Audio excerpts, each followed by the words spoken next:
Hoje nós estamos recebendo em nossos estúdios Vitor Gaiardo, é o presidente do Sindicato Rural de Jataí. Vitor, boa tarde, tudo bem? Boa tarde, tudo bem. Já começou a plantar? Já. Nós começamos a plantar dia 12 de outubro. Aí nós paramos na sexta-feira passada, porque não tinha chuva? A umidade tinha diminuído bastante, então a gente não quis arriscar mais. Mas ontem à noite deu uma chuva razoável e nós reiniciamos o plantio hoje. Estou com metade da área plantada. Isso aí tem sido uma realidade generalizada aqui no sudoeste goiano, né, em relação a esse atraso da chegada da chuva. A chuva está muito esparsa, né? Então você vê na mesma localidade, na mesma região, você vê pessoas que plantaram, pessoas que não começaram a plantar, pessoas que alguns até terminando de plantar. Então está muito variado, então a chuva está muito, ela não está firme ainda. Então é um problema, quer dizer, a gente está trabalhando, todo mundo está trabalhando em cima do fio da navalha, né? Então está bem arriscado o clima esse ano. Você falou aqui em Jataí, em outros municípios aqui, você tem essas informações também? Nós temos um plantio na área que a gente planta em Caiapônia, nós nem começamos ainda.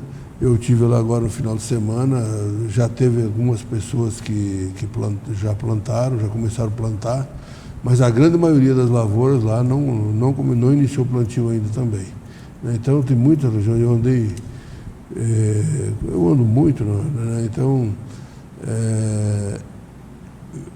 uma região que plantava muito cedo aí, nos últimos anos, ali para o lado da Paraúna, para aquele lado, uns anos agora eles vinham plantando até antes do que nós aqui. Uhum. E esse ano está muito atrasado, o Rio Verde bastante atrasado também, né? Então, no geral, nós estamos bem defasados em relação ao plantio das safras anteriores. De um modo geral, aqui em Goiás esse ano antecipou o fim do vazio sanitário para o produtor e isso aí não influenciou em nada. Teve um benefício para aqueles que são irrigantes, né? Então, para eles, isso foi um grande benefício, inclusive a gente entende que essa era uma demanda, principalmente do irrigante, porque se eles anteciparem pelo menos 5 dias, principalmente o pessoal que faz safrinha de algodão, né?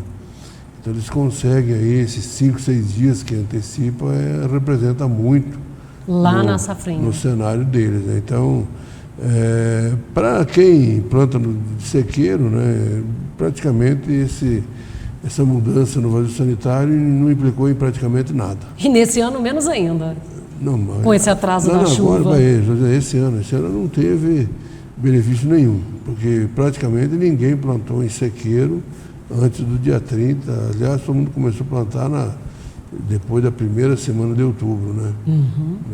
Que as chuvas começaram a ficar um pouco mais...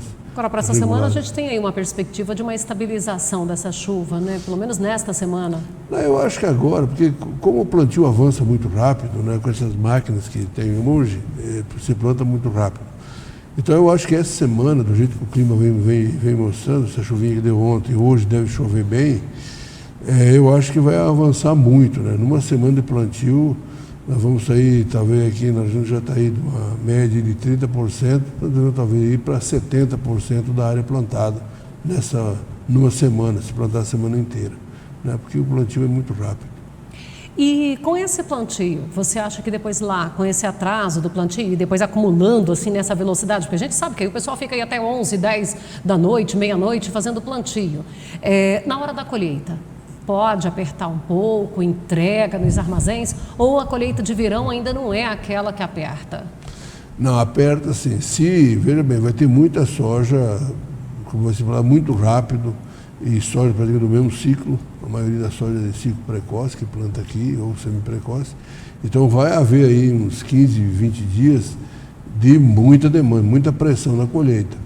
E se nós pegarmos, aí que vem o problema sério, se nós pegarmos um período chuvoso, justamente nos 15 dias seguidos, e bem na época que atingir de colheita, é um problema muito sério.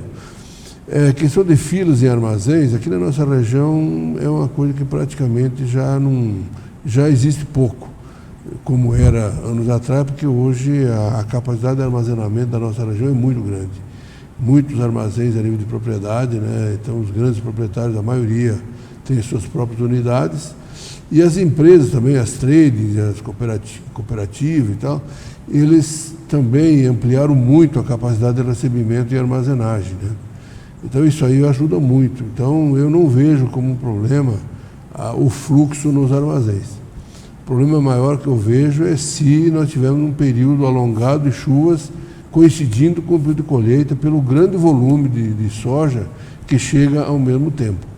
Esse é o problema, aí pode vir de e sem querer ser pessimista, soja ardida. Já tem essa previsão, né?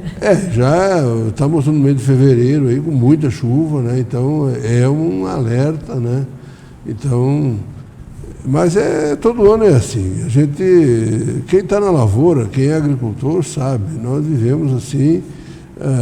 Sempre abaixo de intempéries. A navalha está no pescoço o tempo todo. Exatamente. Então isso aí faz parte do nosso ofício. Só que hoje, na situação que nós estamos hoje, eu acho que os maiores custos de produção da história. Qualquer anomalia, um replantio de área, hoje você colocar uma semente de soja tratada hoje, ela representa aí de 7 a 10 sacas por hectare só o custo da semente. Então é um custo que praticamente a lucratividade do produtor vai embora se fizer um replantio. Ou se ele perder lá na época da colheita com soja ardida, com perda de qualidade, também. Então hoje as margens estão muito apertadas. Então tem que ter uma certa cautela também, procurar plantar para não ter toda a soja para colher junto, no mesmo, né, que tem um intervalozinho para poder ter um laceio também na época de colher, porque senão podemos ter sérios problemas. E aquela velha história, não carregar todos os ovos numa cesta só. Uma vez plantar soja de ciclos diferentes, né? Mas aí que está, aí você começa a plantar, então você começa a plantar uma soja de ciclo médio para depois plantar precoce, aí você colheria precoce primeiro, para depois na semana. Aí tu para uma semana, como aconteceu, vai embolar tudo do mesmo jeito. Vai chegar todo mundo então, todo o planejamento que você faz, o São Pedro desestrutura. E aí como é que você vai fazer? Aí você planeja. O São Pedro vai lá e fala assim, não, eu vou riscar esse planejamento aqui. Aí, realmente é uma brincadeira, mas na verdade vai ocorrer, porque é o caso nosso lá. A gente plantou uma soja de ciclo médio. Quando acabamos de plantar a soja de ciclo médio, plantamos 2 dias da soja de ciclo precoce e paramos. Agora vamos recomeçar hoje. Essa que nós vamos recomeçar o plantio hoje, nós vamos emendar ela com o plantio da ciclo médio. Vitor, nós estamos com o ano de 2019 que eu acho que a gente pode dizer que é um ano diferente em todos os aspectos. Nós estamos saindo aí de um governo sem meias palavras, né? Esquerda, um governo comunista, petista, problemático, para uma expectativa, né? Então, o primeiro ano a gente sabe que não é um ano ainda de colheita, é muito plantio, muito tumulto. Qual que é a avaliação que você faz para dentro do setor desse ano de 2019? Olha, eu acho assim, a entrada do governo Bolsonaro, ele deu uma expectativa, nos trouxe uma expectativa de melhorias consideráveis no nosso país. É claro que o tempo é curto ainda para fazer avaliações mais concretas, mas a gente tem visto bons avanços aí, né? Essas reformas mesmo. Quantos anos aí o governo do PT ficaram enrolando aí com reforma da Previdência, nunca conseguiram aprovar nada e só ficava só em conversa praticamente. E praticamente o governo Bolsonaro, em 8 meses, 9 meses, aí, eles praticamente estão com o negócio praticamente resolvido já e a reforma da Previdência vai ser aprovada. A reforma tributária, eu acho que vem também logo em seguida, né? Uhum. E deve vir, porque deve ser aprovada, porque não tem mais como. O empresário brasileiro não suporta mais essa carga tributária da maneira que ela está impondo. Pelo menos tem que simplificar os impostos. Porque nós pagamos uma tributação, hoje você tem que ter dentro da empresa quase mais pessoas trabalhando na parte burocrática do que pessoas trabalhando na produção. Então isso aí é um efeito que causa um custo. Além de toda a carga tributária, tem todo esse custo de manutenção de uma estrutura gigantesca de software, de pessoal, de coisa. Isso aí impacta muito no resultado das empresas. E ninguém vai estar suportando isso. Então, eu acho que a reforma deve vir logo em seguida, e tem que sair essa reforma, né, da tributária. tem essa nova medida provisória que foi aprovada lá do Jerônimo também, da... Liberdade econômica? Esse aí é muito, essa também acho que é muito importante, vai destravar muita coisa. Então, assim, já tivemos grandes avanços. Claro que temos, assim, a gente pensava também, nós mudamos lá mais de 50% do Congresso Nacional, então se tinha uma expectativa que essas pessoas entrassem lá com a outra visão. Com aquela visão que nós queríamos, né? Sem corrupção, sem troca-troca. Mas eu nunca me enganei, desde o começo com as pessoas que foram eleitas. Vamos dizer assim, quem pegou muitos parlamentares pegaram a onda Bolsonaro e se elegeram às custas do Bolsonaro, e você está vendo o que está acontecendo hoje aí, né, nesses últimos dias aí, esse impacto que está dando essa questão desse racha no PSL. Mas o que acontece aí? Aí tu vê agora, tu vai realmente separar. Eu acho que, no fundo, tem uma jogada de mestre, mais uma vez, do nosso presidente aí. Na minha opinião, ele deu uma cartada para, já que viu que a coisa estava bagunçada, a questão do dinheiro do fundo partidário. Que essa briga todinha é só por uma razão. É por isso. Dinheiro. Então ali está aquela turma que está ali olhando para o dinheiro, que quer, agora eu com isso aqui, que o PSL se tornou o segundo maior partido do país, né? E aí estão aqueles interesseiros, aí você vê aquelas pessoas que era tudo cheio de defensores da mudança, defensores do Bolsonaro, blá, blá, blá. Agora de uma hora para outra se apresenta com uma fachada totalmente diferente, indo contra o próprio presidente, quer dizer,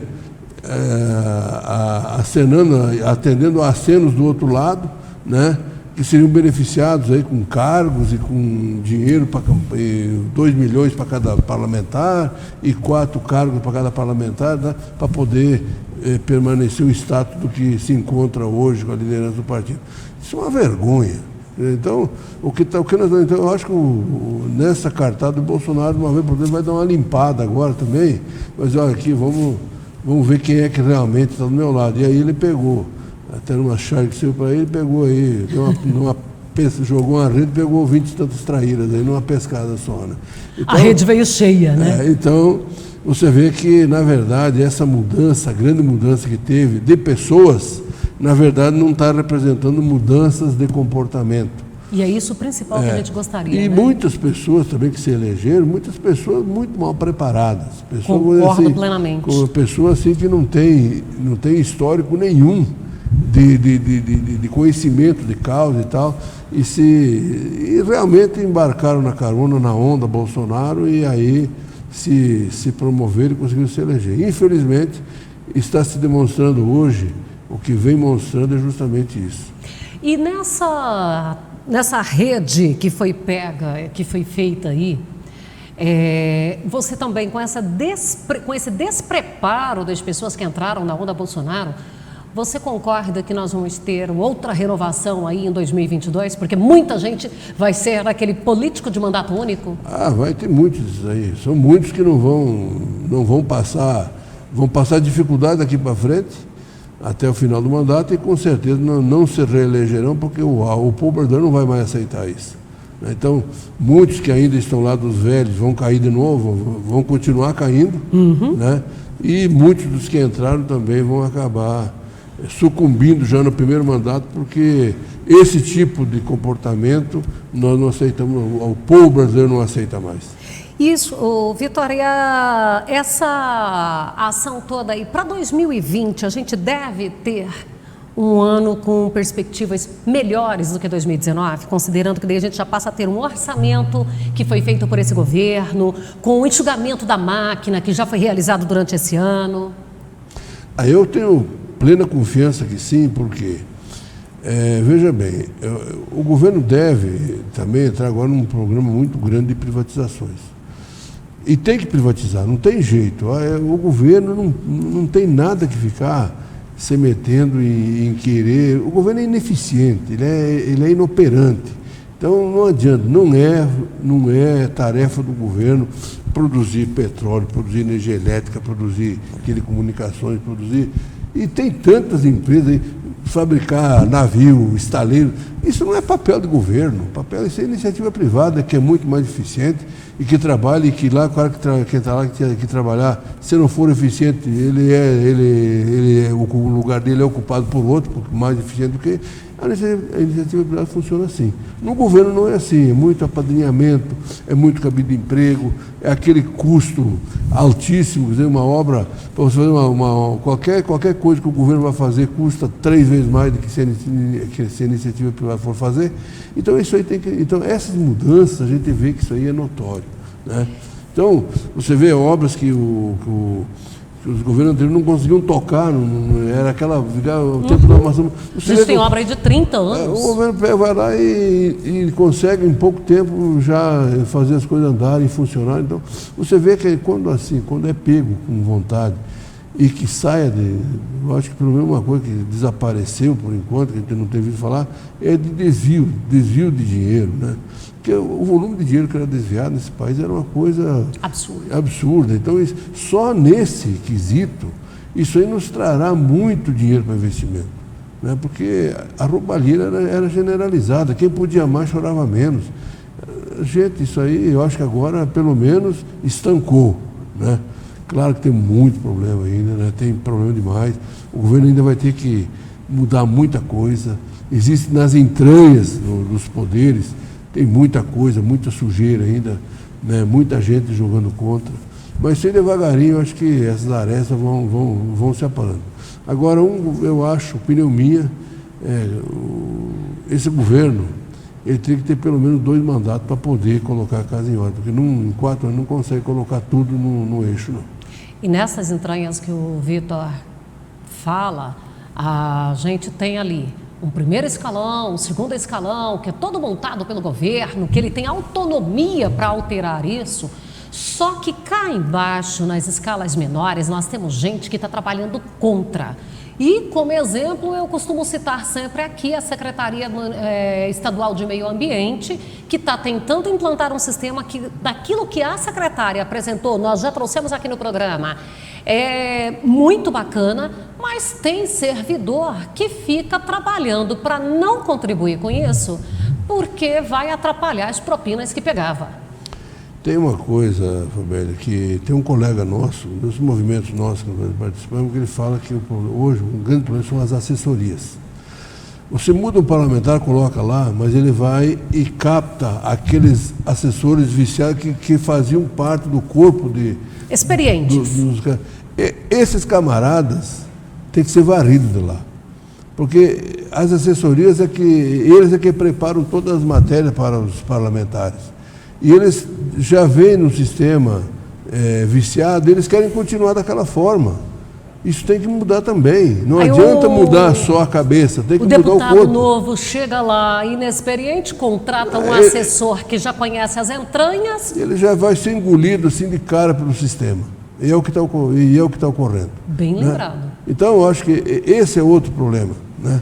Você tem que mudar não só a cabeça, você tem que mudar o corpo inteiro. E olha, e nessas mudanças o agro tem manifestado as suas ações e eu quero registrar que nós fizemos aqui em Jataí, fizemos em Rio Verde, já copiado do modelo da Andaterra e o pessoal gostou, em outros municípios já fizeram. Eu vou trazer um aqui agora que foi o Márcio Guapo de Campo Florido. Hoje o Falcão já publicou e que está em Passo Fundo também. Quer ver? Vamos só para a gente dar uma olhadinha nesse apoio do agro às reformas. As guerras complicou, a guerra só nos causa dor. Porém, se a pátria mata por um dia, cajada lutaremos sempre. Então, esse aí foi assim, uma arte que a Andaterra criou de apoio ao pacote anticrime. A gente animou e depois foi ganhando mais corpo aí. Hoje o Falcão publicou lá 3 painéis em Passo Fundo. Mas isso aí é uma corrente do bem, né? Uma corrente do bem. E se alguém quiser, pode entrar em contato com a gente, que nós já compartilhamos isso também, tá? E isso aí não tem custo para ninguém, não. É a contribuição do sucesso no campo. Inclusive, ali o nosso WhatsApp já está aparecendo. E eu acho que essa medida, esse pacote do Sérgio Moro tem que ser aprovado. Essa lei tem que ser aprovada, porque não é possível Nós temos que acabar com essa impunidade nesse país. Se não for assim, nós não vamos melhorar esse país. Agora, temos lá um Supremo Tribunal Federal, infelizmente, que está jogando, esse joga contra o Brasil mesmo. Declaradamente. Não tem jeito, eu não consigo entender como é que os senhores daqueles que seriam os guardiões da nossa Constituição tenham o despeito de afrontar o povo brasileiro, aprovando essas coisas, soltando bandido. Gente, não é possível, não pode, isso aí tem que acabar. Se nós queremos mudar esse país, nós temos que acabar com isso. Bom, gente, nós já estamos caminhando aqui para o encerramento do programa. Eu ainda queria tratar com o Vitor aqui, ó, o sindicato tem feito uns investimentos, justamente falando nessa parte de obras que vão contribuir para a manutenção, para a permanência, mas já meio-dia e 28, e falando do STF, um artigo do J.R. Guzzo fez com que ele desligasse-se da Veja, porque a Veja se recusou a publicar quando ele fala que o que vai resolver o problema no Brasil é a cronologia, é o tempo, que é quando esses ministros se aposentarem. Para você ver o tanto que é o corporativismo, né? Então, um camarada desse, que é respeitadíssimo. Fundador, um dos fundadores eu acho que a Veja vai perder muito com esse camarada, porque assim, um camarada que deixar de expressar a opinião de um grande jornalista, né? Isso, sinceramente, isso não dá mais para aceitar isso. E para defender o STF. Vitor, eu quero agradecer a sua participação conosco. A gente volta a conversar ainda para nós falarmos dos investimentos, dos empreendimentos e de 2020. Muito obrigado, papai. Vamos em frente aí, sempre na luta por um Brasil melhor, né?